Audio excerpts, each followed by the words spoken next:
going through the hardest times in my life, food and mastering nutrition was one of the ways that I use to heal myself. Now,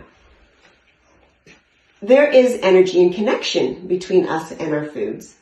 And if we have ill thoughts when we consume our foods, more than likely we're going to have ill effects.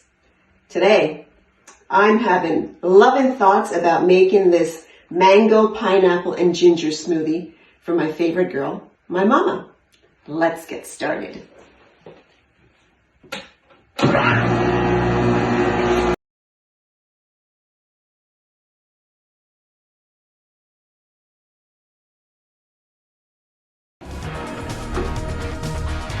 Wow, what a holistic way to make mango, pineapple, and ginger smoothie.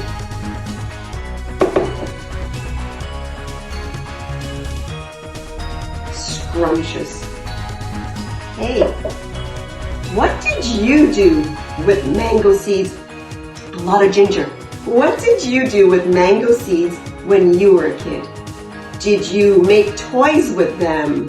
How did you eat them? Drop me a line. And remember, self-care, you are worthy.